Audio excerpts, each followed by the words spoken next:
जय हिंद दोस्तों। आज के इस वीडियो में अपन राजस्थान के आगे के अभ्यारण्यों को देखने वाले हैं। पिछले वीडियो में अपन ने राजस्थान के लगभग 20-22 अभ्यारण्य देख लिए थे।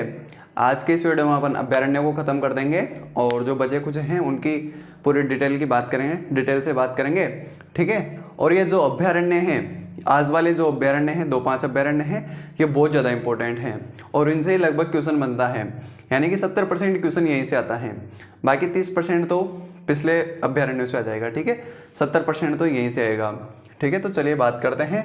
वीडियो को लास्ट तक देखना, सब कुछ आपको यहीं पर याद कराऊंगा, ठीक है। तो पहले तो अपन को अभ्यारण्यों में क्या देखना होता है कि ये अभ्यारण्य है कहाँ पर, क्योंकि जगह से बहुत ज़्यादा क्वेश्चन पूछा जाता है कि कहाँ पर है ये अभ्यारण्य। और इसके साथ ही ऐसा क्वेश्चन भी आता है कि ये किसके लिए फेमस है।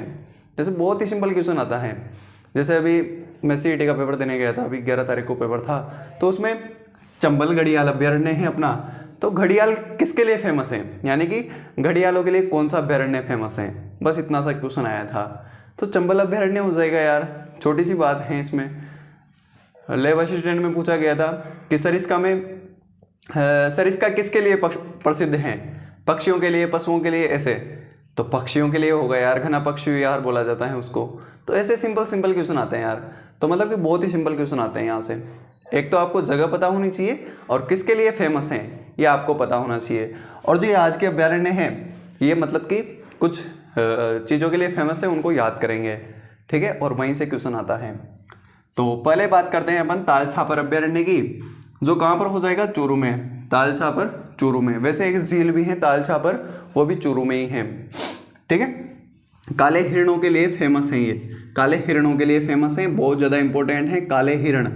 काले हिरणों के लिए कौन सा अभ्यारण्य फेमस हो जाएगा, अपना ताल छापर चूरू हो जाएगा। कहाँ पर हो जाएगा, ताल छापर चूरू में हो जाएगा काले हिरणों के लिए, ठीक है। एशिया का सबसे बड़ा कृष्णमृग अभ्यारण्य भी यही हो जाएगा, ठीक है। काले हिरणों के लिए फेमस है, इसीलिए ये क्या हो जाएगा, एशिया का सबसे बड़ा कृष्णमृग अभ्यारण्य। कृष्ण यानी काला, मृग यानी हिरण, यानी कि काले हिरणों का अभ्यारण्य एशिया का सबसे बड़ा क्या हो जाएगा, कृष्णमृग अभ्यारण्य, वो भी एशिया का, ठीक है। यहाँ पर एक घास पाई जाती है जिसको एक काले हिरण खाते हैं, मोचिया घास, जिसको वैज्ञानिक भाषा में कहा जाता है साइप्रस रोटिंडस। क्या कहा जाता है, साइप्रस रोटिंडस। देखो ताल छापर में अभ्यारण्य, ताल छापर अभ्यारण्य है चूरू में, वो है काले हिरणों के लिए फेमस। तो काले हिरण है तो उनके खाने पीने की व्यवस्था वहाँ पे होगी, तभी तो वो वहाँ पर रहते हैं। तो उनके लिए मोचिया घास होगी। कौन सी घास, मोचिया घास। और मोचिया घास को वैज्ञानिक भाषा में कहा जाता है साइप्रस रोटिंडस। क्या कहा जाता है, साइप्रस रोटिंडस, ताल छापर चूरू में। और ये एशिया का सबसे बड़ा कृष्णमृग अभ्यारण्य। कुर्जा पक्षी यहाँ पे आता है। क्या आता है, कुर्जा पक्षी। वैसे कुर्जा पक्षी कहाँ पर रहता है, खींचन गांव जोधपुर में। रहता तो खींचन गांव जोधपुर में है, लेकिन घूमने कहाँ पर आता है, अपने ताल छापर में घूमने आता है। देख लो, जोधपुर से चूरू आता है बेचारा घूमने के लिए, ठीक है। कुर्जा की शरण स्थली हो जाएगी, ठीक है। खींचन गांव जोधपुर में रहता है। और विरह का प्रतीक है ये। किसका प्रतीक है, विरह, यानी कि बिछुड़ने का प्रतीक। विरह, सैड सॉन्ग सुनने का मजा आता है इसको, मतलब कि सैड सॉन्ग सुनने के लिए फेमस है ये। विरह का पक्षी हो जाएगा, ठीक है। कुर्जा पक्षी विरह का प्रतीक हो जाएगा, या विरह पक्षी भी अपन इसको बोल सकते हैं। गुरु द्रोणाचार्य जी का आपने नाम सुना होगा। कौरवों और पांडवों के गुरु द्रोणाचार्य जी, जिनका पुत्र अश्वत्थामा अभी भी जिंदा है, ठीक है। उनकी क्या थी, तपस्या स्थली, यानी कि तपोस्थली। यहाँ पर उन्होंने तपस्या की थी। ताल छापर में गुरु द्रोणाचार्य जी ने तपस्या की थी। वैसे ज़्यादा इंपॉर्टेंट नहीं है, लेकिन याद रखना है। और खारे पानी की झील है ताल छापर, ये छोटा सा बात है। ताल छापर में ताल छापर झील हो जाएगी, तो ये ताल छापर चूरू का खत्म होता है। ताल छापर अभ्यारण्य की स्थापना याद नहीं करनी है, क्योंकि स्थापना किसी की भी नहीं पूछी जाती है। बाई चांस कभी पूछ लेता है 1-8%, तो उसके लिए कोई टेंशन की बात नहीं है, क्योंकि इतने सारे हैं 27 के 27 की अपन याद रखेंगे तो घुल मिल जाएगा। फिर अपन को याद नहीं कर पाएंगे, अपन याद ही नहीं कर पाएंगे ना कि 27 की स्थापना है, कोई 1955, कोई 1956, कोई 1967, 1970, 1987, 82, 2012, फालतू हैं सब, ठीक है। तो कोई दिक्कत की बात नहीं, अपन को स्थापना याद नहीं करनी है। तो ताल छापर चूरू में हो जाएगा, काले हिरणों के लिए फेमस है। 2 ही बातें याद रखनी है, ठीक है। कुर्जा पक्षी आता है, काले हिरणों, मोचिया घास पाई जाती है, साइप्रस रोटिंडस हो जाएगा। खींचन गांव पक्षी, खींचन गांव से कुर्जा पक्षी आता है, विरह का प्रतीक हो जाएगा। गुरु द्रोणाचार्य की तपस्या स्थली, और ताल छापर झील हो जाएगी खारे पानी की, ठीक है। वही साड़ी का पल्लू कुत्ता फाड़े रे, अपन ने बात की थी। कुत्ता से ताल छापर, ये अपन ने बात की थी। तो ताल छापर अभ्यारण्य खत्म। इसके बाद माउंट आबू अभ्यारण्य। तो सबको बताया माउंट आबू कहाँ पर है, सिरोही में है। माउंट आबू कहाँ पर है, सिरोही में है। सबसे ऊंची चोटी गुरु शिखर 1722 मीटर, ठीक है, सिरोही में हो जाएगी अपना माउंट आबू अभ्यारण्य। ये भी फेमस है जंगली मुर्गों के लिए। किसके लिए फेमस है, जंगली मुर्गों के लिए। तो फेमस वाली बात तो आपको याद रहनी चाहिए कि एक तो स्थान और किसके लिए फेमस है, तो जंगली मुर्गों के लिए फेमस अपना माउंट आबू अभ्यारण्य। पता नहीं कितनी बार पूछा गया होगा जंगली मुर्गों वाला क्वेश्चन तो, ठीक है। यहाँ पर भी एक घास पाई जाती है जिसको वैज्ञानिक भाषा में डिक्लिप्टेरा आबुएसिस कहा जाता है। आबुएसिस, ठीक है, माउंट आबू में है इसलिए आबुएसिस, डिक्लिप्टेरा आबुएसिस, जिसको अपन क्या कहते हैं, मतलब कि स्थानीय भाषा में कारा कहा जाता है, यानी कि वहाँ के लोग इस घास को कारा कहते हैं। तो अपन कहते हैं ना कि अपन चारा वगैरह काटने जाते हैं तो वो कहते हैं कारा काटने चलते हैं, ऐसे ही कहते होंगे, मेरे को तो पता नहीं है, लेकिन ऐसे ही कहते होंगे कारा काटने चलते हैं, कारा, ठीक है। तो डिक्लिप्टेरा आबुएसिस यहाँ पर घास पाई जाती है, जंगली मुर्गों के लिए फेमस हो जाएगा कौन सा, माउंट आबू अभ्यारण्य सिरोही, ठीक है। 2009 में इसको इको सेंसिटिव जोन घोषित किया गया। इको सेंसिटिव यानी कि थोड़ा क्या हो जाएगा ये, सेंसिटिव आप समझ रहे होंगे फीलिंग। इको सेंसिटिव यानी कि जैव विविधता से रिलेटेड, सेंसिटिव है यानी कि यहाँ पर सेंसिटिव जोन घोषित किया गया इसको, इको सेंसिटिव जोन। और राजस्थान का सबसे ऊंचा अभ्यारण्य हो जाएगा, क्योंकि राजस्थान का सबसे ऊंची जगह पर है माउंट आबू पर, तो राजस्थान का सबसे ऊंचा अभ्यारण्य भी यही हो जाएगा। तो दो ही तो बातें हैं यार, माउंट आबू अभ्यारण्य सिरोही में है, राजस्थान का सबसे ऊंचा है, और डिक्लिप्टेरा आबुएसिस घास पाई जाती है जिसको कारा घास कहते हैं, और तो कुछ है भी नहीं, जंगली मुर्गों के लिए फेमस है, सबसे इंपॉर्टेंट यही है। 2009 में इको सेंसिटिव जोन घोषित किया गया। तो ये 2-4 बातें हैं, तो माउंट आबू भी अपना कंप्लीट होता है। इसके बाद 24वां हो जाएगा अपना राष्ट्रीय चंबल घड़ियाल अभ्यारण्य। तो ये तो मैंने बता ही दिया कि अभी क्वेश्चन पूछा गया था कि घड़ियालों के लिए फेमस अभ्यारण्य है, चंबल अभ्यारण्य हो जाएगा, ठीक है। ऑप्शन में 2-4 दे रखे थे, बहुत सारे सरिस्का वगैरह ऐसे 4 दे रखे थे मतलब कि, तो चंबल अभ्यारण्य हो जाएगा, नाम से स्पष्ट है, चंबल घड़ियाल अभ्यारण्य घड़ियालों के लिए फेमस हो जाएगा, ठीक है। कहाँ पर हो जाएगा ये, जहाँ से अपनी चंबल नदी गुजरती है, चित्तौड़गढ़ से अपने प्रवाह क्षेत्र बताओ, देखो चित्तौड़गढ़, बूंदी, कोटा, सवाई माधोपुर, करौली, धौलपुर, यहाँ से अपनी चंबल नदी गुजरती है। तो वही चित्तौड़गढ़, बूंदी, कोटा, सवाई माधोपुर, करौली, धौलपुर, ये अपना इसका क्या हो जाएगा, स्थान हो जाएगा, ठीक है। और वैसे मध्य प्रदेश से निकलती है ना धार जिला से, मेहत झील से, धार जिला से, ठीक है। तो मध्य प्रदेश में भी हो जाएगा ये अभ्यारण्य, और राजस्थान में तो है ही सही, उत्तर प्रदेश में भी इटावा में जाकर यमुना में मिलती हैं, तो वहां पर भी हो जाएगा। यानी कि 3 राज्यों में है ये अभ्यारण्य। कितने राज्यों में, 3 राज्यों में है। कौन कौन से में, मध्य प्रदेश, राजस्थान, उत्तर प्रदेश।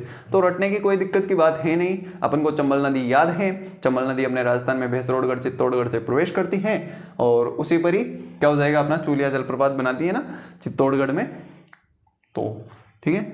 तो राष्ट्रीय चंबल घड़ियाल अभ्यारण्य 3 राज्यों में और अपने राजस्थान के जिले, सबसे ज्यादा जिलों में यही हो जाएगा।